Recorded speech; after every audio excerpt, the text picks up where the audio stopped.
I'm Patrick Bailey with whiteboardcoder.com. Today is April 11th, 2017, and in this video I'm going to be going over how to download Docker images and run them as Docker containers. Okay, first some wording and nomenclature. Now, if you're used to Amazon Web Services or ESXi or any kind of virtual kind of system, you have images and you actually have running instances.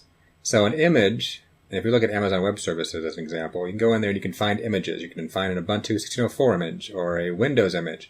And that image is kind of like your base. It's immutable, it doesn't change, but it just sits there and it's the image. And so that's kind of what you copy over in a sense, and now you've got your own copy of it. And then now you run based off of that. Now when you run that, it's no longer called an image, it's called an instance. So now you're running an instance based on that image. Now Docker has half that nomenclature. So a Docker image is an immutable thing, and so that is your Docker machine, I guess.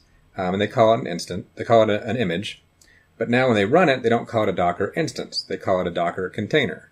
So sometimes it gets confusing when you say a Docker image and a container, and some people will switch the meaning, the words between the two. But a Docker image is your immutable image, similar to Amazon Web Services, and your Docker container is your running instance. Just to get hopefully that cleared up in everyone's head.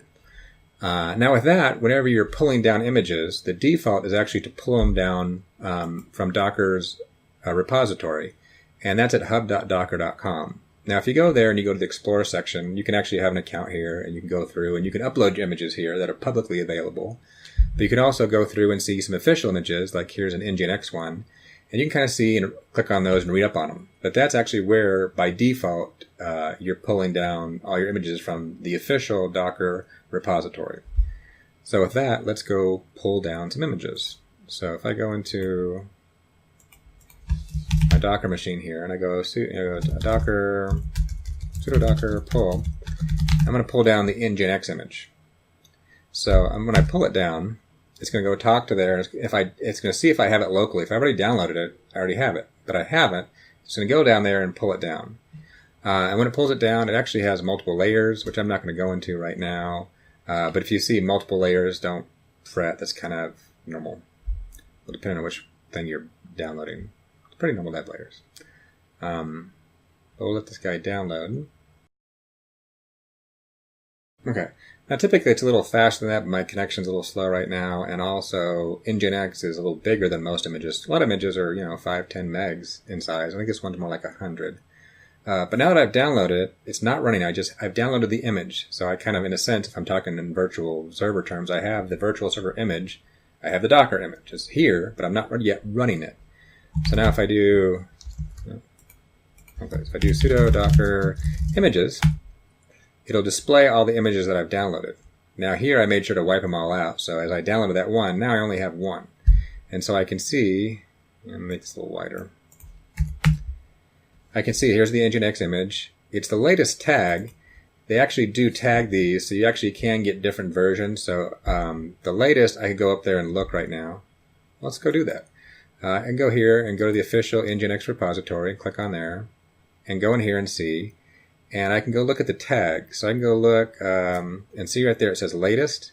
So their version 1.11.13, 111.13, that is the one I'm getting. They tagged that with latest. And in this case, Nginx is official, so this is a stable build, not a future build or anything like that. So when I download latest, I'm getting 1.11.13. Now I'm not going to go into it in this video, but there are ways where I can say, you know what, I don't want the latest, which is the default if you don't specify it. You can say, I want 1.10.3, or I want, well, I guess latest isn't quite stable in their mind. Oh, God, I guess I could have said stable. But there's a good reason you want to look at these, because latest sometimes means that's most stable. Sometimes doesn't. So here, it's not, they consider 1.10.3 stable, I guess. But that's a good thing to look at to see what you're actually getting. But in here, latest is 1.11.3.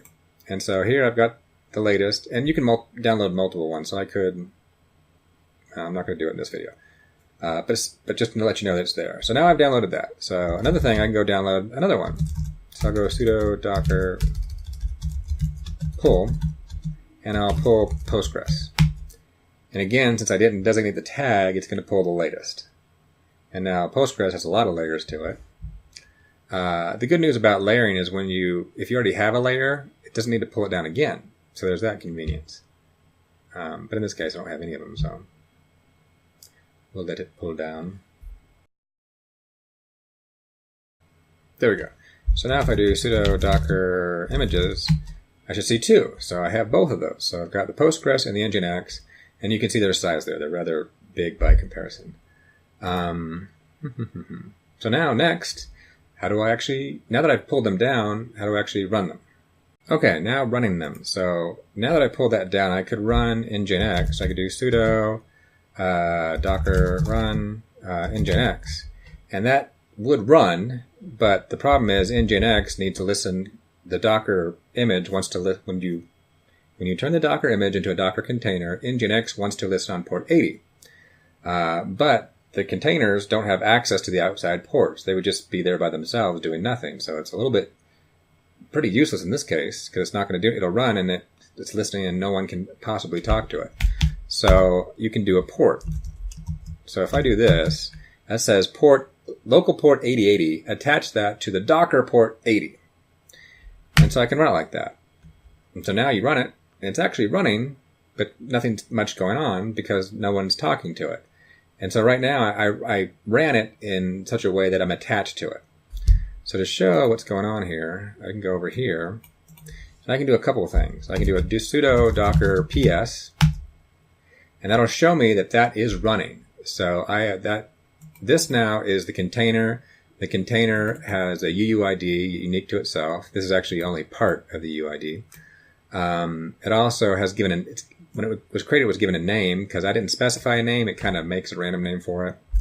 And also we can see here, it doesn't designate what ports it will listen to. It actually will listen on port 443, but we didn't pass that one in. But we can see here that local IP address and port 8080 is forwarding to port 80 on there. So we've hooked those together. But now over here, I can do curl localhost 8080. And you can see I get out of here, I get my web page. But also over here, I'm getting a log file put out. And it's typical that log files are going to be sent to standard in and standard out. They're not going to be sent to their own log files. That's typical Dockerism. And so there they are. Now, so I can keep doing that and get a bunch of them. Oh, not that one. Now it is true, in this case, that you can run a Docker machine without first pulling it down. Now in this case, we pulled them down so they're available, and so when I go run them, they get created really quick. But I could have done this. I could have done sudo docker run. I'm going to choose another image. I'll choose hello world, which is a small one that runs pretty quickly. And I don't have this. So if I do sudo docker images, again, you can see I still only have those two images. I still only have, make this wider. I still only have Postgres and Nginx. So if I do a sudo docker run, and I don't do the pull first, it's going to try to run it, but it can't see it, it'll pull it down. So you don't have to actually do a pull, you can just do a run, it runs it. And this pulled it down, so you can see pulling, and then you can see it ran it, and in this case this one runs really quick and exits, because it's not doing much, but just proving it. But if I do a sudo docker ps, I can see I only have one running machine. And if I do a sudo docker images, I can see, yeah, indeed, it did pull down the hello world. So you don't have to pull things, but it's up to you. You can pull things and run them, or you can run them and they will be pulled down. But just know that if you run things and you don't have them yet, it may take a second to pull things down. Okay, now that I have it running, I'll do a sudo docker ps to show it's running. How do I stop it?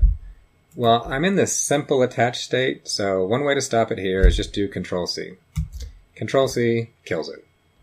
And when I kill it, I look here at sudo docker ps, it's no longer running. I can run a curl, and there's nothing there. So that's how you stop it. Now, typically, you're not going to actually run things like this. Running it in this simple attached state is not typically going to run anything. But if you do it for a test and you want to kill it, Control-C, kill it. But now that we've done that, since, if you, in the Amazon or virtual world, if I made a virtual machine from an image, and that machine's now running, And now I stop the machine running, which is kind of what I did. I killed it. The machine, if I stop a machine in Amazon Web Services, it still exists. And just because I stopped or killed this running machine, the machine actually still exists. The container exists. So if I do a sudo docker ps, I see nothing. But if I do a sudo docker ps-a, which kind of means all, that will show me all my running machines and all my machines that are not running, that are in a exit state. So here I can, let me make this a little wider so you can see. So you can see the status of these is exited. So both of these, they exist, but they have been exited. So that's interesting to know. So now next, I'm going to show you how to start a machine in a detached state. Okay, how do you start a machine in a detached state? It's pretty easy. You do a sudo docker run -d for detached. And I'll do the same thing here, 80 and nginx. Now in this case, I'm making a new machine. When I run it, I'm creating a new container. So those other containers, even though they're in their stop state, they still exist. They're still there. But they're not running, so it's not a problem to run this guy. Now when I do that, I get the unique ID, the UUID for that individual container that we just started. And so now if I do a sudo docker ps, I should see that it's running. And there it is. It's been running for 1 second, and the port's attached.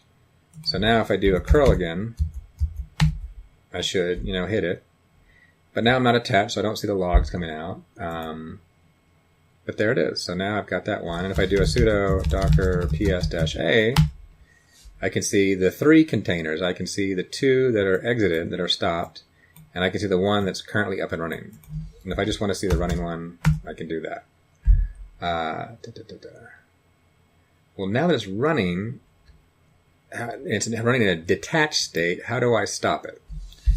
So to stop it, I can do sudo docker stop. But what do I stop? I need to know who to stop. And there's two things you need to know. You need to know that the container's name. In this case, we didn't give it a name, but they generated a name for us. And in this case, it's called Festive Elion. The other thing you could use as an alternative is you could use the UID. Now, this UID is very long. Here's a shorter version. You don't need to use the entire UID. You need to use enough of it to be unique compared to your other containers. And if you're only running 3 or 4 containers, you probably only need 2 or 3 characters to even be unique. Like in this case, if I do a sudo docker ps-a, and we look at these IDs, I got D0, 9A, and BB. In this case, D, 9, and B are all different, so I could say sudo docker stop D, and it would work. But in this case, I'm going to use the name sudo docker stop Festive Elion. Elion. And that should stop it. So now if I look here, nothing's running. Okay, so that's how you start a container in a detached state, and then how you stop it. Next, I'm going to do starting these stop containers. How do I restart these containers that are now in a stop state? Okay, so now everything's stopped. I got that sudo docker ps. I'll just run it again. We can see nothing's running. And I can do a sudo docker ps-a, and I can see all the ones that are in a current exit status. Now, how do I get one of those started up again? Pretty easy. Same thing, I can take either the name of one, or I can take enough of the unique ID to be unique. And I can do sudo docker start. And in this case, I'll do Festive Elion. Festive Elion. And start that guy. And now if I do a sudo docker ps, I should see that Festive Elion is now running. And I can do a curl against it. And it's working just fine. Now that that's running, let me start another one. And I'll show you a little problem with trying to start another one in the manner that I'm doing it. So if I do sudo docker start, and I take one of these other guys, so I'll take 9A, which is elated Euler. I'll just use the UID this time. So I'll do 9A, which is enough of the unique ID to be unique. And I'll hit start, which should have not worked. Okay, why did you work on my... Should have not worked. Why are you working? Oh, you didn't give me an error. Why didn't you give me an error?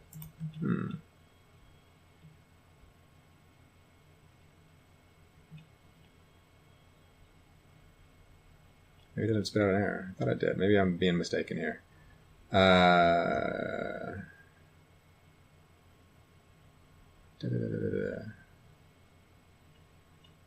Looking through my notes. I thought I had an error. Oh, no, I didn't, I guess.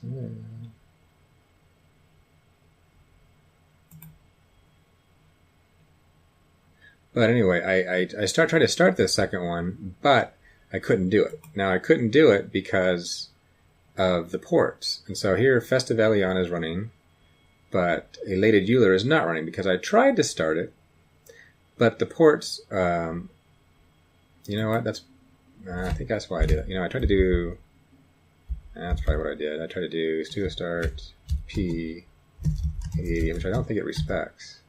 No, it doesn't respect. You can't do ports when you're starting. When you initially run these, you define what ports you're listening to. And then currently, when you try to restart them, you can't change what port you're listening to. That may be a feature that comes someday, but right now you can't. You're stuck with how you started. So if I try to start that again, I get that message. But if I go look at here, which I thought I got an error before, but I guess I'm mistaken, it actually did not start. Now, it did not start. I wonder if they'll tell me here. No. It did not start because it's listening on the same port. So this port's already taken, so it cannot start on that port because it's already in use. So the only thing you can do is you can kill it. So I can do sudo docker stop, and I can stop Festive Elion. And I can see they're all stopped. And then I can try to start Elated Euler again. And now he should be running. He's not. Why are you not running?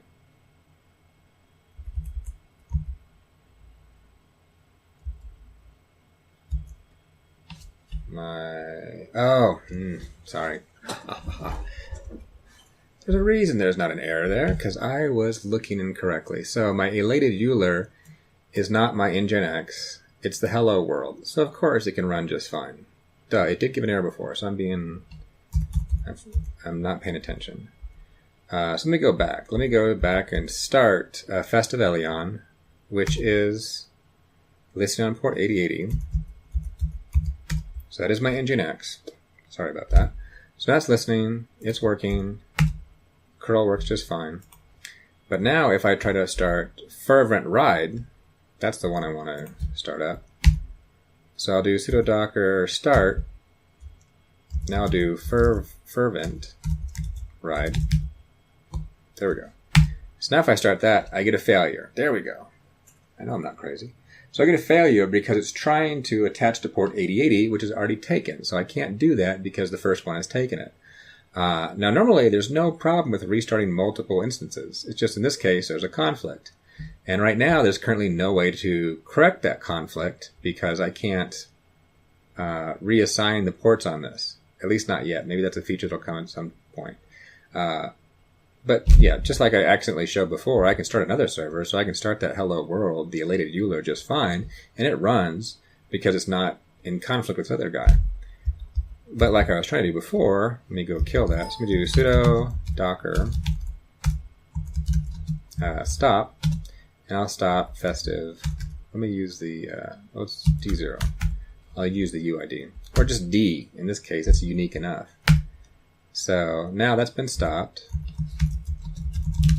Sudo docker psha, and I can see it is exited. And now I can start Fervent Ride, and it should start just fine. And there we go, it's running. So that is about it for this simple video. Make sure.